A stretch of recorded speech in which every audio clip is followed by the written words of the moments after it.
The Duckford government is reversing plans to change the urban boundaries of multiple Ontario municipalities after finding the decisions were not made in a manner that maintains and reinforces public trust. New Housing Minister Paul Calandra made the announcement at Queen's Park on Monday morning. He told reporters, "The process was one that I was just not comfortable with. I think there was a little bit too much involvement from individuals within the previous minister's office on the official plans in these areas." Let's listen to what he said. As soon as I am able, I will be introducing legislation that would reverse the official plan decisions for Barrie, Belleville, Guelph, Hamilton, Ottawa, the city of Peterborough, as well as the regional municipalities of Halton, Niagara, Peel, Waterloo, York, and Wellington County.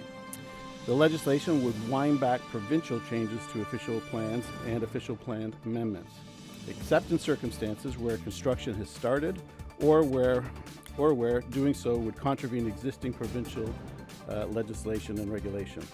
This includes winding back changes to urban boundaries. We want to make sure that the reset plans match our shared ambitions to build more homes, especially now that these municipalities have made their housing pledges. That is why we will be asking impacted municipalities to submit changes and updates to those plans to ministry staff within 45 days, including information on projects that are already underway. And finally, in recognition of associated costs, we will work with them to assist the planning staff on the costs that they would have incurred. Our goal is to work closer with Ontario municipalities to ensure that we continue to meet our goal of building 1.5 million homes across the province of Ontario. This is the second time the government has reversed a major political decision over the last month. Following significant backlash and two scathing reports by the province's Auditor General and Integrity Commissioner, the government reversed its decision to remove 7,400 acres of land from the Greenbelt.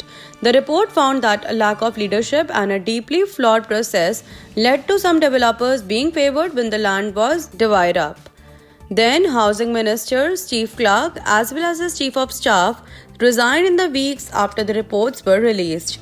The government received similar criticism when they decided to alter the official city plans of multiple municipalities in an effort to reach its goal of building 1.5 million homes. Multiple mayors and city staff argued the changes were not necessary to reach their individual housing targets and in some cases would have environmental and financial impacts they were not prepared for. A memo leaked by the NDP in early October indicated the government knew there was a lack of consultation when they went forward with the urban boundary changes of 6 municipalities. For the region of Waterloo, for example, the government notes in the memo that there was strong opposition to expansions and that there may be concerns about land added to the boundary by third-party requests that were not asserted by regional staff. In all cases, the ministry said the modifications were not shared with indigenous communities. It also suggests the 30-day engagement period is likely to be viewed as insufficient.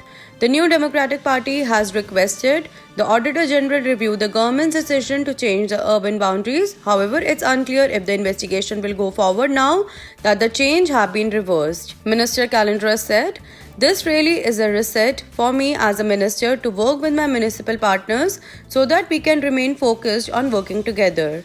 He added that the province will work with cities to assist with any cost related to the change. 2 municipalities have already asked for compensation for more than $400,000 in cost they incurred while working on the Greenbelt land removals. Y Media.